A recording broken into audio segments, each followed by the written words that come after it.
Hey guys, and welcome to the Chats with Kumi. I am Kumi. Today I am joined by a father,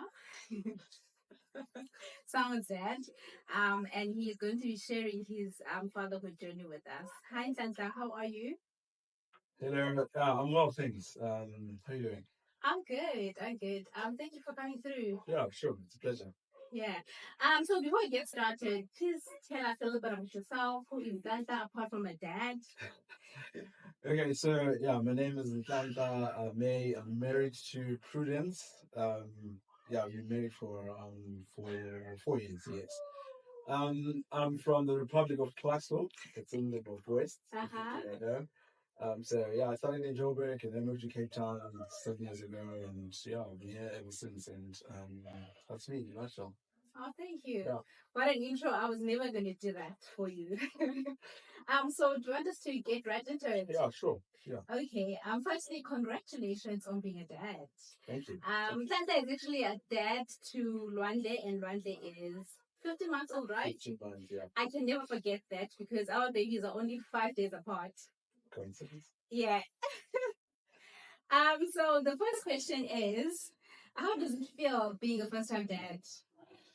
Yeah, it's both an exciting and a terrifying experience. And I think it's exciting in the sense that well, there is a person who lives with you guys at home, and like you get to see them grow. Yeah. And they start to have personality, and like there's some things that they do that you don't understand. And terrifying at the same time is that like you're responsible for this person, right, for the next, Definitely. well, for the whole lifetime basically. And I think you know, the world we live in, and just what you are surrounded by, it can be a terrifying thing to take your child out to that world. So yeah, I guess that's the experience. That's the feel for me. Yeah, just being a first time dad. Wow, that Yeah. is a lot. Yeah. Did you have any fears about being a dad in the past? Yeah, and I think it's mostly because of like experience as a child. Yeah, I'm gonna go slightly in the tangent here. So, Okay. um, I had good like role models in terms of like females, like my mom, my sister, Yes. all the females that surrounded me were great and amazing. And then when it comes to fathers, unfortunately, they're not some of the most yeah, they're not some of the most I guess people that you could look up to. I'm sorry. And yeah, no, that's okay. And I think that's been the fear for me, is that like, am I am I going to be able to be a good father to Auntie? And that's a question that always lingers, no matter what. So I guess that was my biggest fear, Yeah. and partly because of that experience. So yeah. Sure. I know you, but I did not know that. Really? So glad we have this Okay. conversation right now. Yeah. Yeah. Yeah. So how did you prepare yourself? Um. Yeah. I actually don't know if you can ever prepare yourself for parenthood, right? Like, yeah, I don't want to be specific and say a father, because I think maybe ladies go through more than we do, but I think I never necessarily had a list of things that I did to prepare for myself for being a father. Yeah. But I think participating in the process of preparing for the child helped me as well to get to understand that there's a child coming. So buying a cord, Yes. buying the clothes and preparing the room, Definitely. going for scans, those are the things Yeah. that actually sort of help you prepare mentally that there's going to be someone who's coming. So, um, if you're a father and you have a chance to Yeah. participate in those things, or you're going to be a father, yeah, do them as much as you can, because there's so many things to think about. So, if you have a chance to do some activities with your partner, Yes. wife, do them. They really do help you to become ready, to become a parent. Yeah. So yeah, that's how I guess that's how I prepared to be a parent. That actually makes sense because I remember saying that I was having a conversation with this lady, Yeah. and I asked her, can one ever prepare enough for motherhood? I asked that question because I felt like no matter how much you prepare, Oh yeah.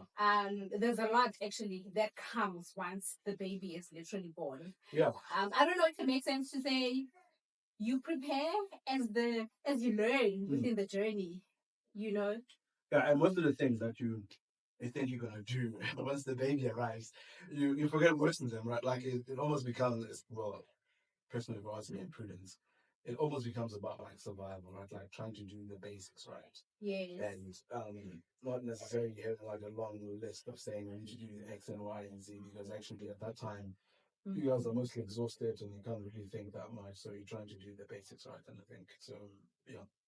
Yeah, and then that's the way to go. Yeah. What are the lowest moments you've experienced? Um, yeah, I think babies in general, well, for us, the lowest moment has always been when one is sick. Yes. And when we don't sleep well. So I think those two things have been, the lowest point in our lives. And because of it tends to affect our relationship as well. So when Rhonda was born, the first 4 months, doctors can't really help us with this issue because the child is just crying the whole time. And often they say, it's like, you just have to power through that situation.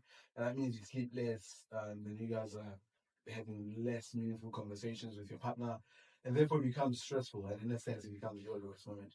Which you think as well, when it's quite needy and like you have to give a lot of attention. Yeah. For me, being apparently I'm the softer parent in our marriage. Is it? I think then, I've heard that before. then that means I tend to give in. I do recognize this sometimes. Like the ones that wants to be picked up the whole time and cuddled and stuff. Yeah. I do those things quite a lot. But at the same time, it means there is some elements in your relationship that you neglect to, because like you're giving attention to the child, and in the end, you only pick that up maybe when you guys go to sleep at night. But actually, things are not great in our marriage. We're actually clashing quite a lot, and in that sense, makes the whole thing quite liberating. And I think those two moments become always points when we're not sleeping well, one gets sick for a very long time, so it becomes very difficult. So there's been quite a lot of those instances. Yeah, that is actually like so true, because I feel like I was that parent whereby everything is just like the baby, the baby, the baby, the baby, the baby, the baby, Yeah. And I even like forgot about myself. That's true. Yeah. Yeah, but we live and we learn. Yeah, we come from like these, like they also pass these moments. Right? Like we don't want to stay sick for a while. I mean, even now when we came back from Joburg for holidays, in Jan, she wasn't sleeping that well. And me and Priya's almost every night. I mean, it sounds weird, but like we were almost fighting. Right? Like, do you think it was probably the routine? Yeah, the routine was disturbed. I mean, during we were having fun, right? Like the child wasn't sleeping at 9 and 10 because everyone wanted to play with her. And like, we were fine. And also, it's okay like to let loose a little bit, also just for our family to get to experience the child, especially the context where we come from. We don't come from like routine. Your baby needs to sleep at this time. And that's not. And sometimes they won't even understand what routine is. Exactly. And it can be very like hurtful to the family. Yeah. The child needs to sleep. And you're like, well, my baby is this and this, and they just don't get it. Yeah. So that was happened, and January was quite tough for us. I think spent some time also seeing people because of what we're going through. But like I said, I'm thankful that these things they come and go, and but they can be very stressful and tough for the relationship. No, I agree 100%. I'm loving where they are now. They sleep throughout the night, and I'm just like, It's the best. It's the best age. I mean, I remember I used to speak to people at church, and I was like, "Yeah, guys, we're not sleeping on a great night. We do like 4 hours." Yeah. And they were like, "It's gonna pass. It eventually will come to pass." And like, it sounds unbelievable at that time. And you're like, "Really? Is it ever gonna pass?" But at this stage, they do sleep, so which is really great. Quite thankful. Yeah, the first question I got from this guy, he was also he's a dad actually, and Olu was still about, I think 3 months. Yeah, 3 months if not two, and I was in hospital because he was sick, and he said to me, "Do you sleep?" I looked at him. I asked him the same question. I was like, "Do you sleep?" Actually, we don't. And he was like, "Yeah, it's tough. No, it's really tough." That's why it's Jen, I think once you become a parent, you start to have like a level of respect for every parent, right? Like definitely for single parents, especially because you know the amount of stress that they go through. So some of us are quite lucky that like you have a partner. It's even a lot nicer if you have like a capable partner who is a lot more capable than you are, because it makes it means Are you saying that you're not the capable one? it's a relative thing. Like I look, 100%. I think Prudence is a lot better than me in a lot of things. Yeah. I think she's a capable parent than I am. And that does not mean that like I excuse myself. Right? Like it means I also try. And you play your role as well. Exactly, and learn A from good it. role. Yeah. So yeah, it does really help to have someone, but generally a lot of respect for all parents. Yeah, definitely. Yeah. I learned that also when I became a mom. It's like you just add more respect on those people. Yeah, it's true. And more lenient, right? Like because like I tell the story quite a lot. Flights and restaurants. Mm-hmm. You know, be on a flight and I hear a child cry, and I'm like thinking to myself, yeah, "Geez, can you not control your child or something like that?" yeah, But now I'm the parent. yeah, I totally understand and sympathize with parents who go through those situations. yeah. And I guess because I'm big, you know, I'm going through that as well. Also, similarly, in restaurants, if kids throw tantrums, Yo. I try as much as I can not to give like weird looks at the parents, right? Because I know my child can do that as well. So I think that's the beauty again about being a parent is that you tend to understand a lot better in general as a society. The things that you see around, and you become a little less ignorant. So, yeah. Yo, speaking about tantrums, ne? I remember I think Olu was about 13 months. Yeah. I think just 13 months. Yeah. Yo, and Olu started having tantrums. And I had no idea what was going on, right? Yeah. And it was during the December holidays. So we were home. Yeah. Like now recently. I thought there was something wrong with the child. Until his dad said, no, he's throwing a tantrum. And I was like, actually, you're right. It is. And I went and I read more about it, and then I understood what was going on. Because now imagine you are at the stores, right? Let's say you're doing your groceries or something, and then Olu is there. He's throwing a tantrum, and I'm like, now I know how to control myself instead of like worrying a lot about, oh my god, what are people going to do? What are people going to say? What are they going to think? What am I doing? You know, yeah. So I think that's mostly a thing. You're mostly concerned about what people will think or say. And I mean, it's not necessarily a bad thing to care what people. I mean, society is attacked in part because you care about what other people think and say. But I think you shouldn't. I think you should always try to remind yourself as a parent, this child is going to grow up at some point, and just try and be as calm as you can, just to make sure that you try and deal with the situation as best you think. Yeah, I also learned that during whatever, like when they start tensions, like this whole tension stage, it's also like very important to like cuddle up the baby. Oh yeah. I was like, what? I actually did not know this, and that helped me a lot. Like just reading about it really did help me. Yeah, and it differs also with like parenting styles. You know, like Prince is a disciplinarian, so we tend to we tend to differ slightly in this, right? Like I'll try and be a lot to try and understand what Ronja might be going through, and like Prince will say, "Oh no, you need to stop what you're doing." And I think that's fine, right? It complements. Otherwise, then Ronja will see that actually my dad always let things go, or my parents always let things go. Therefore, probably do what she wants to do. But I think if you guys have both, if you're lucky enough to have that sort of different parenting styles, it's works. Good. Yeah. Being a father to a daughter, do you think it's any different to fathering a son? Oh, 100%. Okay, in what way? Oh wait. Yeah. I think. I think sons. Look, this is a very ignorant opinion of mine. I don't have a son, right? Like I only get like glimpse also with OU. Yeah. Yeah, I think it takes quite a lot of energy initially to raise a son, right? Like because they're so busy, like they're quite physical as well, how they interact with you. And I think just experiencing other people's kids, it's like that's quite a lot as compared to Radley. I used to think Radley is quite a physical child, but actually she's a girl, right? Yeah. She's a girl. Most of the time Ronza just wants to sit next to you and just play. Do you not understand why I used to say to you, your Blonde is such a lady? Yeah, now it's usually because I have a boy and I know. It really makes sense. And then I remember the one time, I remember the one time you said, no, she's just a baby. I was like, oh, she's such a lady. And no, she's just a baby. Yeah, I didn't understand it until, and I guess also because until I experienced with Olu as well. Olu's quite physical as an interaction. So, he is. And then there's other kids as well at church who also similar, you know, there's quite physical, lots of energy, of course.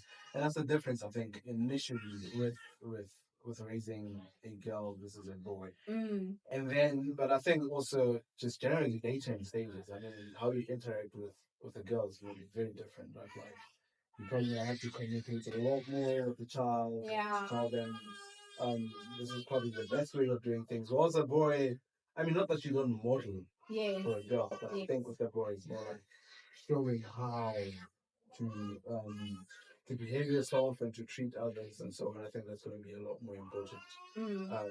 I guess, I mean, one other thing is, I guess for us, as as a father, you tend to worry quite a lot about how's my daughter going to turn out. To be quite fair, I mean, it's quite a normal thing to worry about. I mean, it's not like we live in isolation, right? Like you see in general how the world is, and there are things that you say, I don't want my daughter to do this and X and Y. And that can stress you a lot as a father or as a parent. And one of the things I've come to learn is that, you know, at the end of the day, Luandre is a God's child, right? It's a gift. You know, I don't have to carry every weight that I think I have to. That I can do as best as I can to raise the child and trust that the Lord will look after her as well. I think that's been one thing that has helped me just to lower down the anxieties. And mainly because it's different how you raise a girl and a boy. So yeah. Sure. That was so good. How has fatherhood changed, or how has it impacted your life? Yeah, I think the biggest impact has been just work and time. Okay. You know, it's. I mean, when I didn't have Lloydly, I used to do like not like I was not as productive as I am right now. Basically, I'd be at work, and this is a really bad thing. People should stop doing it. Like I'd work the first 4 or 5 hours, I'm very productive, and then the other hours I'm probably like looking something online, or just listening to a podcast. And that meant for the hours that you didn't work. So I work in a consulting firm. That means you bill for every hour. Then I have to catch up later at night. It's not a problem, right? If it's me, I'm treated. But if you have a baby, you can't do that because as soon as you knock off work, there's a child that you need to look after. You need to feed the baby, you need to bath the baby, and by that time, when you guys are done, you're probably tired, right? And you go to sleep. There's no time for you to work after when you finish work. So that has helped me quite a lot in that sense, to try and be as productive as I can at work, but also respect the time that I've been given at work and not play with it. That's one sense. But also, I think just generally, I mean, I think I'm quite a bit in touch with emotions and feelings because of the child. You know, for a person who consumes, there's a thing called an alpha content on YouTube where it's like, what is that? What is a man supposed to be like? Right? Like, exactly. So I tend to. The Bible is it's the only book that you need to guide you in life and to teach you how to be a man. But I do watch quite a bit of the content online and like what it means to be a man, how to be a man, and so on. So that can tend to like stir you up to behave in a certain way. Right? Like and if I had a boy child, I'll probably be more physical, how I engage with the baby, rather than just try and talk to them and understand their feelings, whatever the case may be. But I think it's having Roger, the daughter, a baby, it has helped in that way. And actually calm down. You're interacting with the human here, interacting with the girl. So you can be yourself. Yeah. Sure. I actually just remembered something. Because I go to mom's group, right? Yeah. And one of the ladies was speaking about tantrums, and one of the ladies said, when the kids start with tantrums, she remembers John Piper saying, children are a blessing. Children are a blessing. And so, like, she says that to herself, like, children are a blessing, children are a blessing. And she, like, it actually calms her down. Yeah, because you can forget, actually, because, it's tough. I mean, it takes a long time to know how to handle a tantrum as well. I mean, it's also, it frightens me a little bit. Like we're still in the early stages of tantrum. I know, very early. Experience tantrum in totality. So, it is good to have things to say to yourself and remind yourself when you go through situations. Because that helps you to present yourself. Oh, thank you so much. That was so good. I'm glad that I actually got to sit down and have this conversation with you today. Great. So in closing, In closing. Closing questions. Do you see yourself growing your family? Please do not take it too personal. Oh yeah, It's a very sensitive question. Yeah, it is. It is. I'm actually quite torn on this.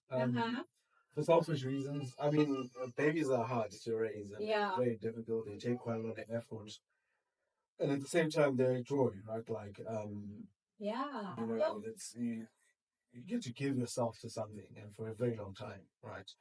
And based on that, I mean, I feel like, maybe just one child is enough, right? Like you should be thankful that God gave you a child for there.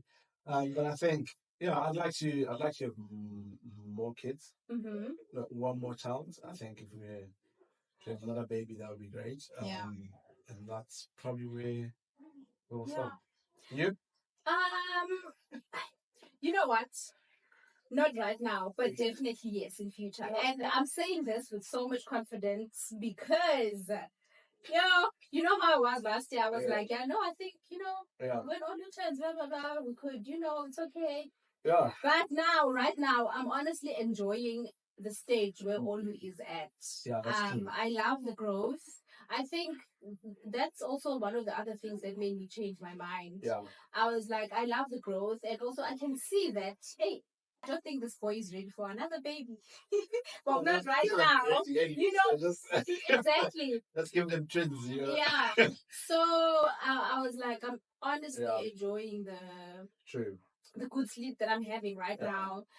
So in future definitely. Now, no, not right now. And that's true. It's you also thinking about like they're starting to grow and have a personality, and actually you probably like to get to know the person and be involved also in that process that they're going through. Isn't it just beautiful? It is. Like this morning, Wolu and I, we were just having like a slow morning. We had a slow morning. Well, the plan was to go to church, but he was sick. Yeah. Woke up early, not too early though. Yeah. And what did I do? Oh, I bathed him, and then we had breakfast. Yes. After I was done with that, he still wanted to play because you know how Olu is. So we played a bit, and it was like, okay, Olu, mommy needs to exercise. How about we exercise? Let's do a different kind of play. Let me tell you, we had fun. We had so much fun. Yeah.